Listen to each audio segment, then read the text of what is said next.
afternoon, I hope that you're doing well. Welcome back to my channel. My name is Sara and thank you for joining me today for episode 3 of my knitting video podcast. Today I have updates to share on a few different knitting projects that I've been working on over the last month or so. I think it's been about 4 to 5 weeks since I last filmed, and that includes majority of my stress knitting during exam season. So I've been working on a couple of bigger projects and then quite a lot of socks. So hopefully it's not going to be such a long episode, and I think I might be able to take a couple of minutes towards the end of the video to also share some of my spring knitting plans, because I'm feeling very excited for spring and summer knitting, and I've been seeing I've been starting to see spring knitting inspiration videos come up, so I thought I would also share some of my ideas. I don't yet have yarn for majority of them, but I thought it'd be fun to share regardless. So I'm going to be starting straight away with the big piece, which is what I'm currently wearing. This is my sweater number 29, which is a pattern by My Favorite Things Knitwear. You did not even see those as a work in progress. I knit this up really quickly. I was not expecting it to go by so fast, but I think it took less than 2 weeks. And I cast it on pretty much immediately after filming the last episode. I think last time I just gotten the yarn. I knit this using the Sandnes Garn Peer Gynt. The colour is red wine and the colour is 4363, I believe. So my plan for this was I wanted to knit a jumper to go with a silk skirt that I had gotten as a gift for Christmas, in a very similar kind of wine red colour. And my graduation dress was also this colour, and I think towards the end of last year, I sort of discovered that this is a colour that I really like. I don't know how well it goes with my hair, but I like it, so I don't really care.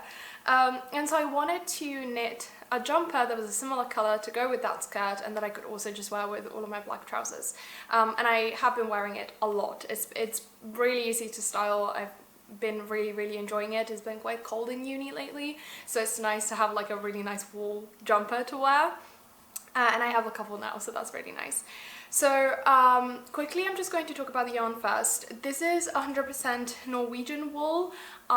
This was my second jumper I knit with this. I really enjoy this yarn. This is non-superwash wool. I think if you're sensitive to wool, you'll probably be sensitive to this, but thankfully I don't really have any problems with it. I can wear it even higher up on my neck. My Celeste sweater definitely comes up higher, and I find it quite comfortable. I'm not really wearing a t-shirt underneath this. I normally do, just because it's nice to have like an extra warm layer, but it's quite warm this afternoon. So don't have any issues with it. I think it knits up beautifully. You can splice the ends together, which really reduces the number of ends you need to weave in, which there were a lot of in this jumper anyways because of the construction, which I'll get into in a second. So it was really nice to not also have to worry about those. And I just really enjoy the way that the yarn looks and the way that it feels. I think I'm very happy with my yarn choice, and this is definitely not the last time I'm using this. That being said, I ordered 13 50-gram balls of the Peer Gynt, and I have 2 full ones left, as well as this one, which I think I used like 20 grams of, so I think I have about 130 grams left. And I will talk about what I'm planning on doing with this later as well. But really happy, oops, yarn was threatening to fall off. I'm really happy with my yarn choice and my color choice, so no complaints there. The pattern, as I said, is the sweater number 29 by My Favorite Things Knitwear. If you've watched the previous episodes, you will have seen that I've also recently completed the sweater number 15 by My Favorite Things Knitwear, which is a very similar all over cable jumper with a different shoulder construction, and I think that was published like 2 or 3 years before this. I think this only came out in 2024, and then she also released, I think it's sweater number 31, that has the high neck, and she knit it in a very similar colour to this, which is kind of where I got the inspiration for it, but I didn't really like the high neck. And I also felt that in the pattern pictures, it looked like it was like it didn't sit very flat, like kind of very flat against here. So I don't know if it's just an illusion of the pictures or what, but I didn't really like the way that that fit. This, however, I'm really happy with. So sweater number 29 is a saddle shoulder construction. It was my first time doing a saddle shoulder construction. I thought it was very well explained. You start with working the two shoulder pieces, and then you put stitches on hold, and then you pick up stitches along the back of the two pieces and cast on stitches in the middle for the back of the neck, and then you work short rows to shape the back of the neck. So this does have short rows. You can very clearly see it once I hold it up. I might just put a picture of it, but I find that it's the perfect amount of height that's been added to the back. It fits really comfortably. I don't feel like it's pulling back or anything. I think it just sits very nicely on, so I'm very happy with that. And then you continue working the back. You pick up stitches for the two front halves, work increases to shape the neckline in a very similar way to what you do for the sweater number 15, and then you kind of work down until you can join in the round, and knit the body. Pick up the sleeves. The sleeves are also shaped, or rather the sleeve caps are also shaped using short rows, and then you just work the sleeves up until a certain point, and then you do work some decreases kind of at this point in the sleeve. I think you decrease out a full cable repeat before you go on and knit the ribbing, and this is all 1 by 1 ribbing.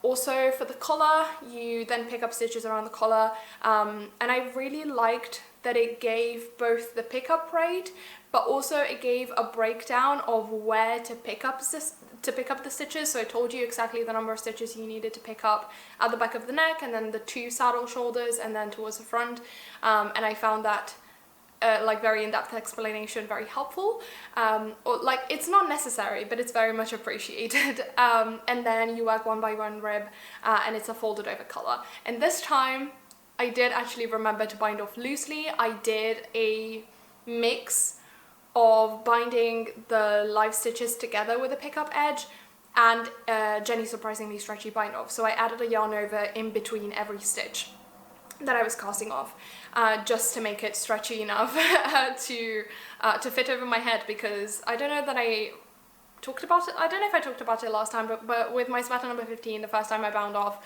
that also has a folded over collar, and I just bound off normally, and I bound off too tightly and I couldn't get it over my head, so I had to redo it. So that worked out really well. I really like the folded over collar. You do also work some double knitting to kind of encourage, or well, I thought it was to encourage the collar to fold, but when I've heard people talk about that, I've mostly heard people talk about that in petite knit patterns, and I know that she has you do 3 rows of double knitting, so you do 2 rows on the right side and 1 on the wrong side, and so that kind of creates more fabric on one side than the other, and that encourages it to fold. This has you do 4 rows of double knitting, so I'm not sure if it's just to help with the structure and kind of help the collar not stretch out so much. I haven't put any elastic in this or anything, and it's been fine so far.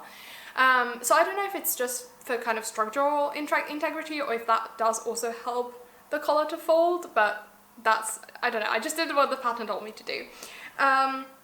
So really enjoyed the double folded collar.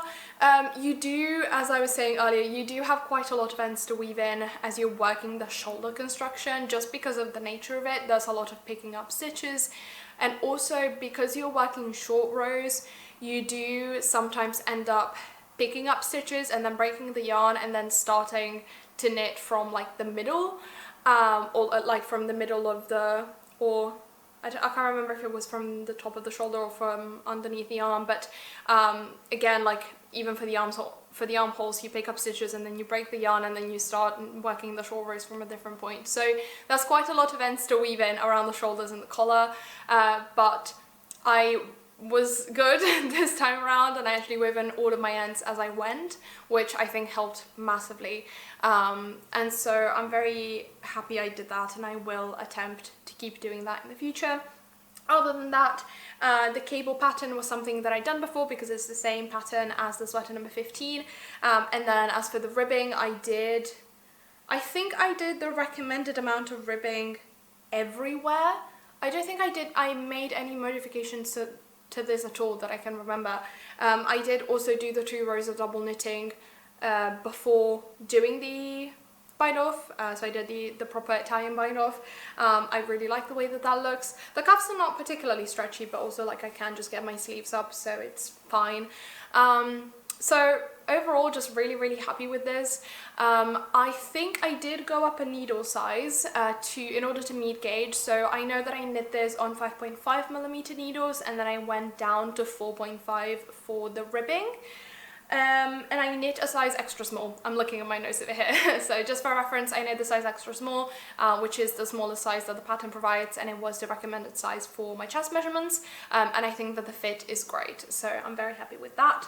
So the only other thing that I wanted to mention was, I think I really enjoyed the writing style of this compared to the sweater number 15. Like, they're both really well written patterns, but I think you can really tell that this is a bit more elevated.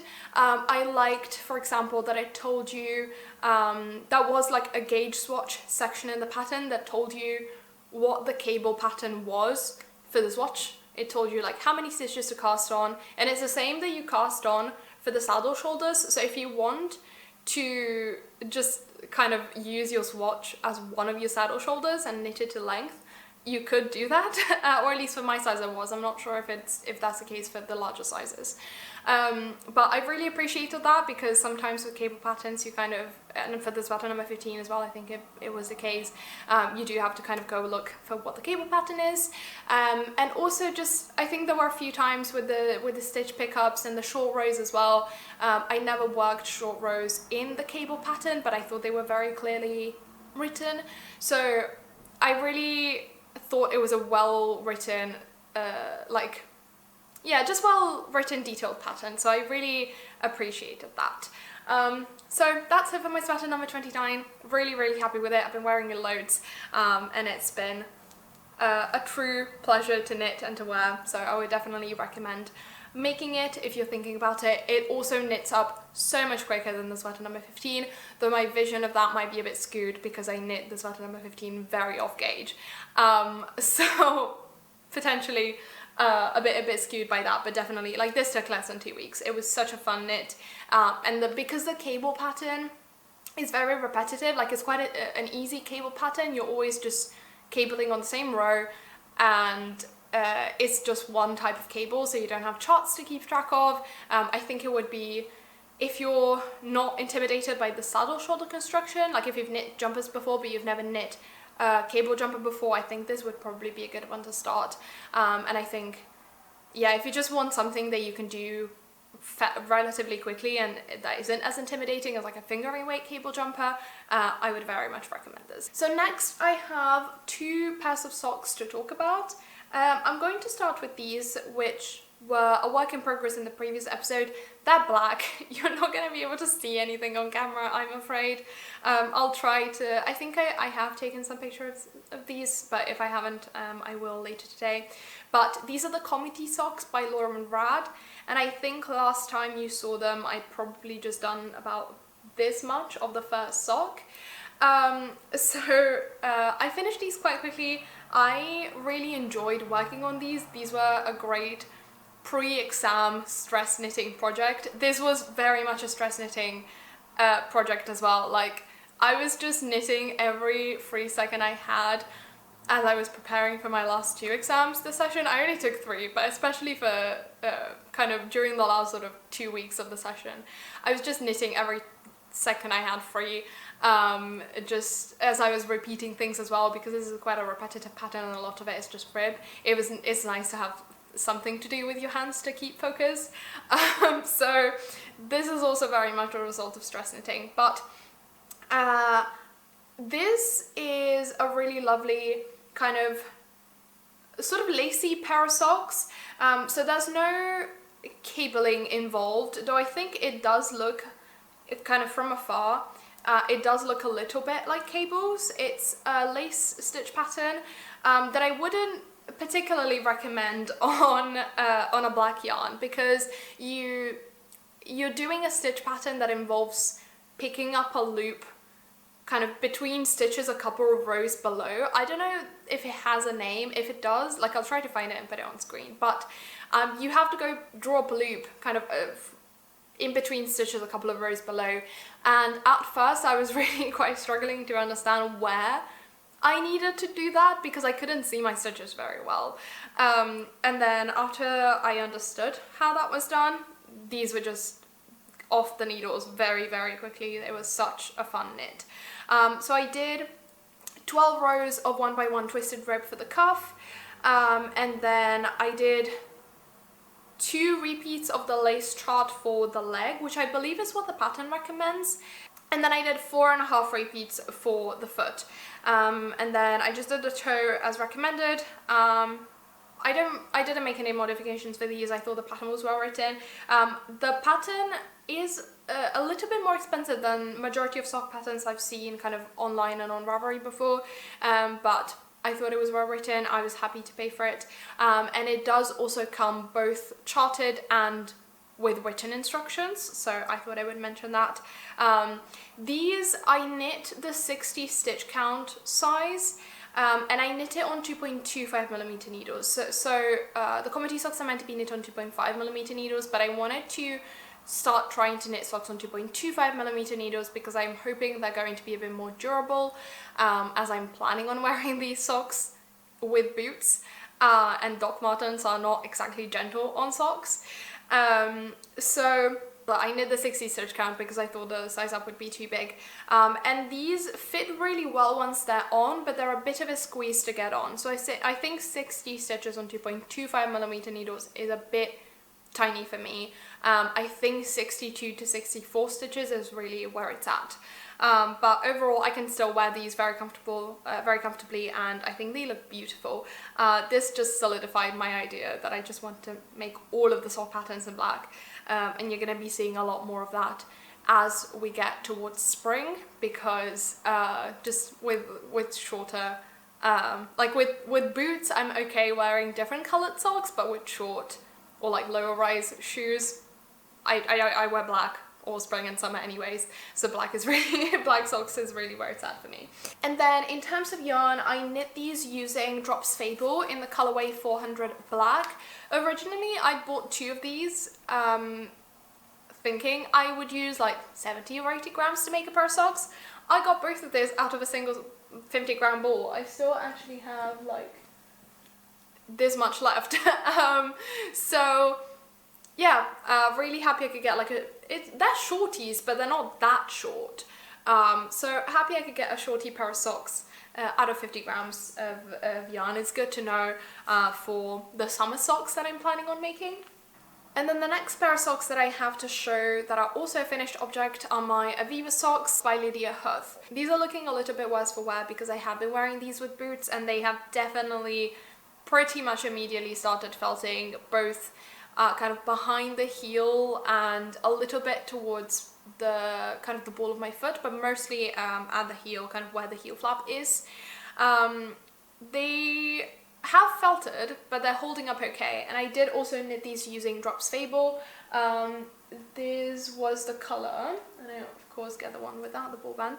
This was the color 101, which I think is called beige. So I had 3 of these and I used just over 1. I haven't yet weighed this, so I'm not exactly sure how much yarn I used, but I did have to break into the second one for these.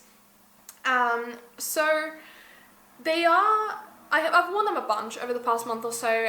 They are holding up fine, but they've definitely felted, so we'll see how they keep holding up. I do plan on continuing to wear these with boots, and I fully expected them to kind of felt, but as long as they don't get holes, I'm fine with it. And you can't really feel it once they're on. They are comfortable. So for these, I again wanted to knit them on 2.25mm needles. I'm not sure whether the pattern is meant to be knit on 2.5, but I think maybe it is written for 2.25mm needles. But in any case, I knit the 64 stitch count in this case, and these fit perfectly. Even if they come up a bit higher on my leg, I have quite chunky calves, so I think if I knit these taller, they probably wouldn't fit. But these do fit really well. They're very comfortable to wear in boots. They've stretched out a little bit with wear, but it's wool, so when you re-block it, it just kind of bounces back into shape. And I really liked the lace pattern as well. It was a very simple, very repetitive stitch pattern. I couldn't really memorize the entirety of the chart, but it's one of those charts where you can just look at the row. You can look at the chart once at the beginning of the row, and then you don't have to look until the next row, or at least kind of for a few rows. I think the only modification I made to these was I shortened the cuff a tiny bit. I'm not sure how many exactly I was meant to do, but I did 12, same as the other ones. I think that's a height that I really like, and again I did 1x1 twisted rib. Other than that, followed all of the pattern instructions. I thought the pattern was well written, and just nothing more to add. Great pair of socks. So that's it for my finished objects. I am now going to be talking about a couple of work in progress pieces, which are not going to be maybe the ones that you're expecting. There's a couple of pieces that I showed as work in progresses last episode that I haven't really gotten much progress on at all over the past month or so. So I'm not going to be talking about those, but I will update you on one that has been in a couple of previous episodes, which I'm just laughing at because it's another pair of socks. I have 2 more pairs of socks to talk about, and then a really exciting skirt. So I have talked about making the Slow Morning DK socks by Woollensun before.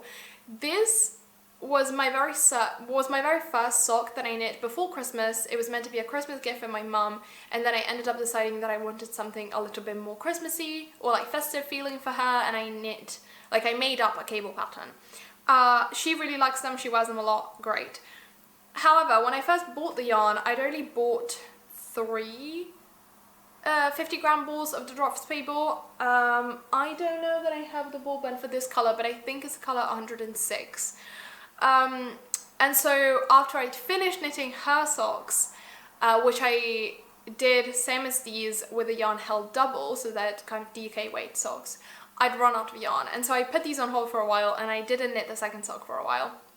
I recently got around to knitting the second sock.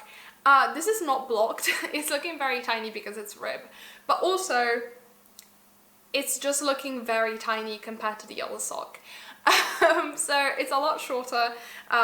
It's a bit narrower as well, but like that will stretch out, but mostly it's the same number of rows, but it came out a lot shorter. And also the rib looks a lot neater on the second one that I knit, because I was having that issue with twisting my stitches that I talked about last time.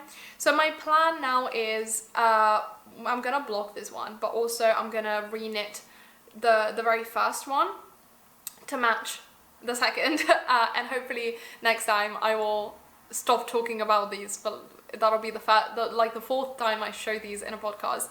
Hopefully they will actually be done, and they'll probably be done just in time for it to be too warm for me to wear DK weight pair of socks, but it is what it is. So that's where I'm at with those. And also they knit up so quickly. The second one only took me 2 afternoons to finish, as I was kind of repeating for exams. It's 2x2 rib, so it's very easy to do as you're repeating things. I'm gonna do the second one soon. Mostly the only thing that has been stopping me from doing that is that I will actually be unraveling the first, and I'm not very much looking forward to doing that. But I will. Next, we're gonna break it up. I'll keep the last pair of socks for last, and I'm gonna talk about my Sporty knit Skort. This is probably the work in progress piece that I'm most excited about. So again, this was not a work in progress at all in the previous episode. This is also kind of a yarn acquisition because I hadn't gotten the yarn for it yet. In the previous episode, I bought this as kind of a reward for finishing exams, I suppose. I went into the yarn store the day that I took my last exam. So just to show you where I'm at with it, it's looking very scrunched up because it's on short-ish needles. It's on 80, yeah, it's an 80 centimeter cable, but it's ribbed, so it's kind of scrunched up. But I'll put a picture of it of how it's going to hopefully look like once it's finished. And this is the Sporty knit Skort by Florence Miller, or Handmade by Florence. I am going to talk about the yarn first. I'm knitting this in the Sesia Origin. This is a local to me yarn. or at least like the brand is local to me, and they carry it at my local yarn store. And I was having a look at it at knitting night because I think the original for the skirt is knit in DROPS Puna, which they don't have in my local yarn store, but this is also 110 meters per 50 grams, same as the DROPS Puna, and it's 70% superwash merino and 30% alpaca, and I'm using the color 154, which is this really lovely dark charcoal grey. I was considering knitting it in black, but I already have kind of a pleated black skirt with shorts underneath, and also the black was out of stock. I went with the grey. I really wanted to try this yarn because I know that a lot of people kind of at my local yarn store like it, and I've been really enjoying knitting this up. We'll see kind of how it holds up as well, but it's been a pleasure to work with. It's so soft, and I think it's been knitting up really beautiful. I think the rib looks really nice with it. You, however, cannot splice the ends together, which is a bit of a shame, but I have been weaving them in as I go. So I think I've just started my 5th ball for it. I bought 8 in total, which is what the pattern recommended, and I am on the last round of increases, or actually I've done the 4th round of increases, and now I'm gonna have to do the 5th before I finish and bind off, and it's looking pretty good so far. The folded over waistband is perhaps the most fiddly thing that you have to do. Just kind of, I find that when you have to knit your live stitches together with a cast on edge kind of around the elastic, that can be a little bit fiddly. So what I did was I pinned things together using stitch markers, and so that way, first of all, it helps to just keep things straight and make sure that you're not knitting things together kind of skewed, but also just help to sort of keep it together around the elastic. I found it made things easier. So the waistband is worked in stockinette, and then you do a purl row to encourage it to fold, which I think gave a really neat result, so I'm very happy with that. And then as you kind of fold it down, what I did was, and this is a modification that I did, I left a little gap at the very back where I just bound off the stitches, and I didn't bind off, I just knit the stitches like normal, where I didn't kind of knit them together with the cast on edge, so that if I ever have to go back and change the elastic, I have an opening for that, and I don't have to think about having to cut through my knitting or anything. And then it's just rib that gives kind of the illusion of pleats. You're working increases to kind of get the skirt to go a bit wider. I think I'm gonna block it quite A-line. And then once the skirt part is finished, I'm gonna go back and pick up stitches underneath the waistband to knit the shorts. So I'm very excited to do that because I've never knit shorts before. And I'm very excited to see how that fits. I really like how it's looking so far, and I think it's something that I will be getting a lot of wear out of if it turns out well. So I'm very excited for that. I'm very happy with how this is coming out. I am knitting this on the recommended size needles, which is 3.5 millimeters, and I'm knitting size B, which again was the recommended size for me, and I think it's also the one that you see in the pattern pictures. So that's it for my Sporty knit Skort. It's been going really well. It is a bit of a slow knit kind of towards the end of the Skort. It's starting to take a while now just because there's quite a lot of stitches on the needles, but it's a very mindless knit. It's great if you're like watching TV with subtitles. You can definitely knit on this. And then last but not least, I have a very exciting pair of socks to talk about. So this is a very exciting pair both because of the pattern and because of the yarn. So these are the Poet socks, which is a pattern by Sari Nordlund. I really love the Poet pattern series. I think that the kind of textured and lace pattern just looks beautiful. I've seen a bunch of people knit these up in podcasts and talk about them, and I think they look so good. I'm already planning on making another pair in a different colour, and it's been so much fun to knit up so far. and I'm knitting these using the Woollentwine Fibrestudio Ovis Sock beige. I will put the colorway on screen because I cannot remember it, but it's a colorway from her January collection. Woollentwine Fibrestudio kind of dyes all of her yarn botanically, so there usually are like color differences between drops, and I'm not sure whether this color is going to come back or not, but I think she has the most impeccable color choices and color taste, and all of the colorways that she puts out are absolutely incredible. This is a 100% wool sock yarn, so there's no nylon in this, so my plan is just to have these be a really fancy pair of house socks for me, because I don't want to ruin them by putting them in boots. And it was, I believe it was spun a bit more tightly to kind of help with the durability of the socks. So far, it's been, I've noticed that it's a bit more rustic than any of the other sock yarns that I've worked with before, but it knits up so nicely. I think it looks really good in the textured pattern, and I've not even blocked this yet, and I really like the feeling of it. It feels more, I like the feeling of rustic wool more than I do like really soft wool, I suppose. Like, both of them are nice, but I like when wool really feels woolly, if that makes any sense. And I just think that it's looking so good with the texture. So I am knitting these on 2.5mm needles as the pattern recommends, because I did not think that I could get these to really fit well on if I knit these on 2.25mm needles, and I did make a couple of modifications. So I think by pattern recommendations you meant to knit them a little bit longer. I only did one chart repeat for the leg, and then I also shortened the heel flap.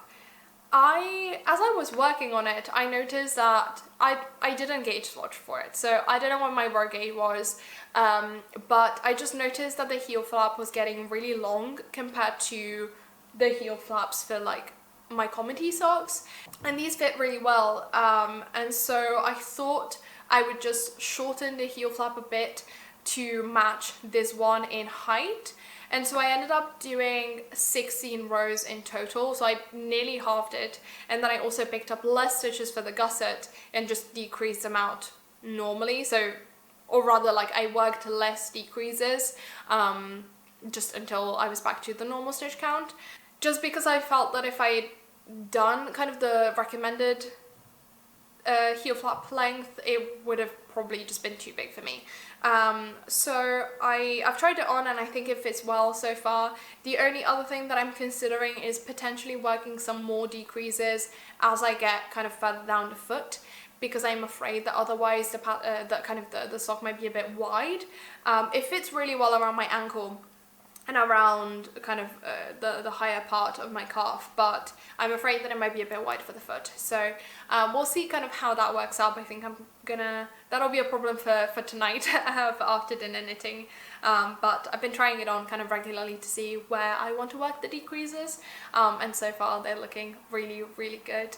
The only other thing that I did differently is the cast on. So the pattern kind of gives you a couple of options. You can either do a long tail cast on or a tubular cast on.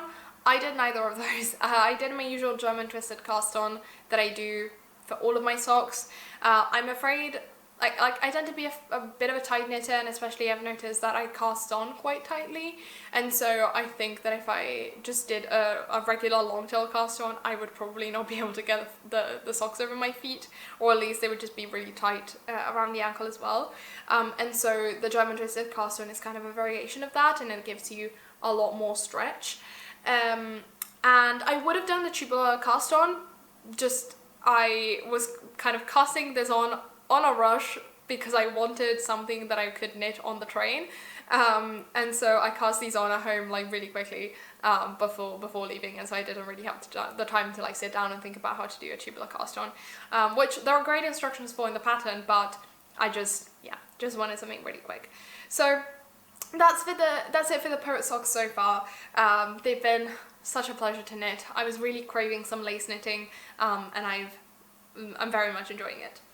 So that's it for my works in progress. I thought I would kind of wrap up the video by sharing my plans for the next couple of months or so, kind of the rest of my spring knitting plans.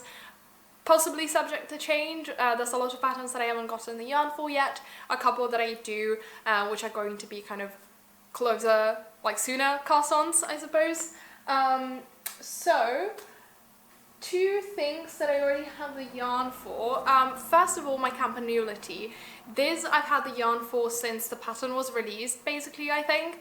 The Campanula tee is a pattern by Cupid Knits, and I'm going to be using the recommended yarn, which is the BC Garn Summer and Cashmere. I think this is the colour Anthracite, and it's colourway number 30. This is 90% organic cotton and 10% cashmere. I'm really excited to knit this up. I think the colour looks really nice, and I'm excited to have kind of like a bit of a longer standing whip. I definitely think it's one that's going to be on the needles for a while, which is why I want to cast it on probably this weekend or early next week, because hopefully then it'll be ready as the weather begins to get warm enough for me to wear like a cropped t-shirt. I really like the irregular rib look. I think it's something that a lot of people have been doing recently. I also know that Florence Miller also has an irregular rib camisole pattern that I'm very much looking forward to knitting over the summer. And then I just really like the ruffles around all of the edges of the Campanula tee. I know the Cupid Knits has also been working on a Campanula dress, which is knit at a bit of a larger gauge, but it kind of maintains that same irregular rib pattern, and it looks gorgeous. I'll pull a picture from her Instagram stories and put it on screen because it's so beautiful. So I'm very, very excited to cast this on soon. This, again, it will be on the needles for a while, so I'm sure I'll get to talk about it a whole bunch of times. And then the other thing that I think I'm probably going to cast on as soon as I'm finished with the Poet Socks is another pair of socks to try this yarn that I bought. Did I buy it together with this? Yeah, I think I bought it together with the yarn for my sweater number 29. So this is some Novita sock yarn. It's the cream colorway, and this is the Novita Viola Classic collection.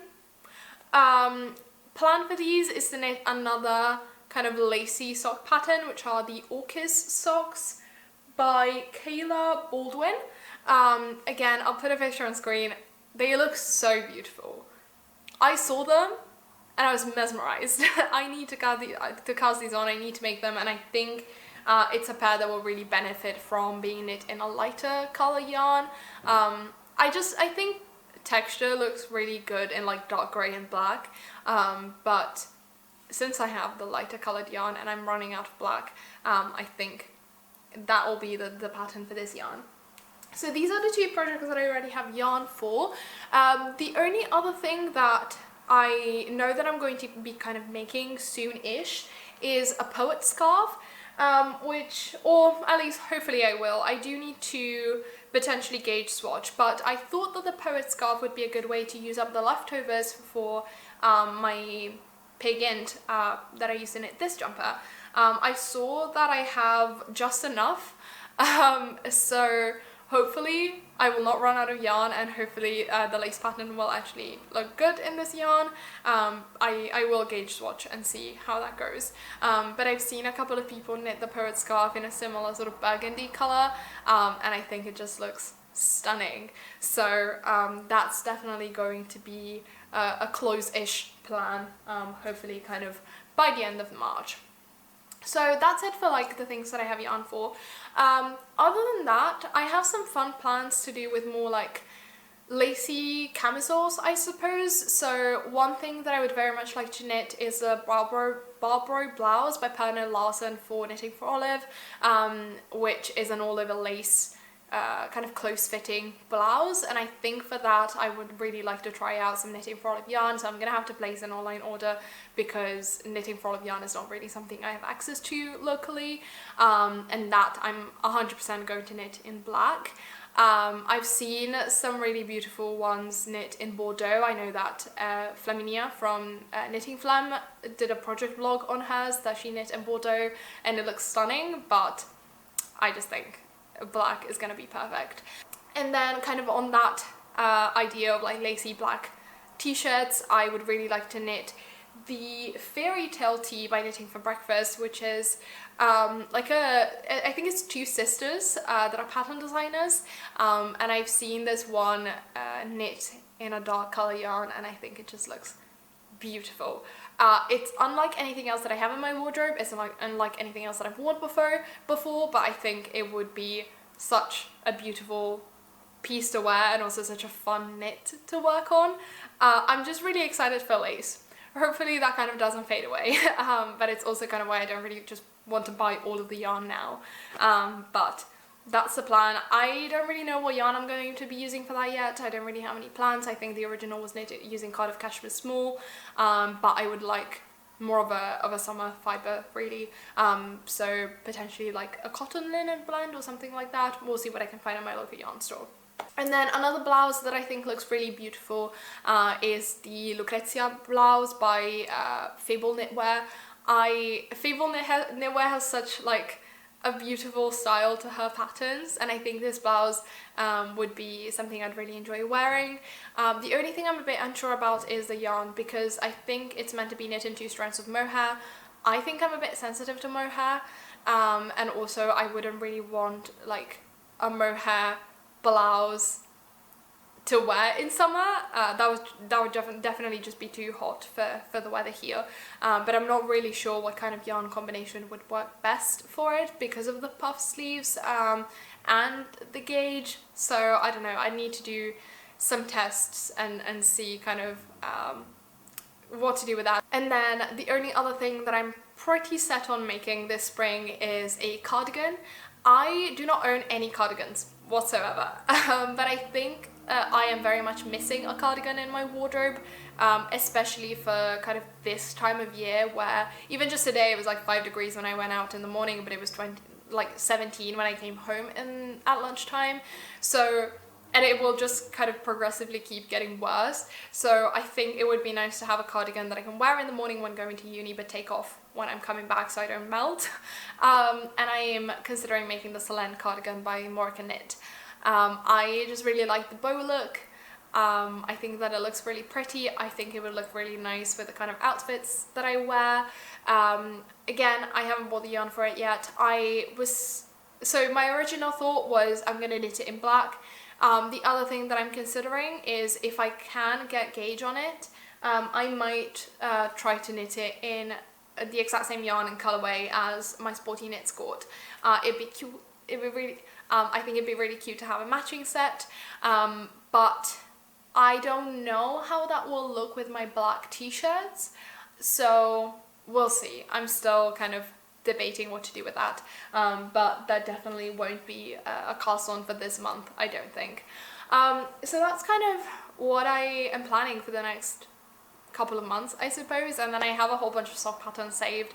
I think you're going to be seeing a lot more of those, so coming up. I would love to know if you've also been knitting, kind of what you've been working on the start of this year, and if you have any exciting spring knits planned. I'd love to hear about them. I know there's a lot of people that are very excited about spring knitting, and a lot of people that don't really like spring and summer knitting and just keep knitting jumpers even as the weather gets warmer. I think because I already have jumpers that are not hand knit, but like I have jumpers, but I don't have any like warmer weather knits. I'm feeling very excited about spring and summer knitting, at least this year. So I'm curious to see how that goes. Also, it seems like a lot of warmer weather knitting is mostly like around the 3mm needle range, and I think I've discovered that I really like knitting with smaller needles as opposed to something like this. I made this up so quickly, but this was hurting my hands a little bit. And so I think just the bigger needles, it felt a bit like I was knitting with breadsticks, but like 2.5 to 3mm needles, or like 2.5 to 3.5mm needles is really where it's at for me, I think. So I'm excited for that, and I will keep you updated on how things go. And in the meantime, happy knitting. I hope that you're doing well, and I hope that you have a really lovely rest of the month.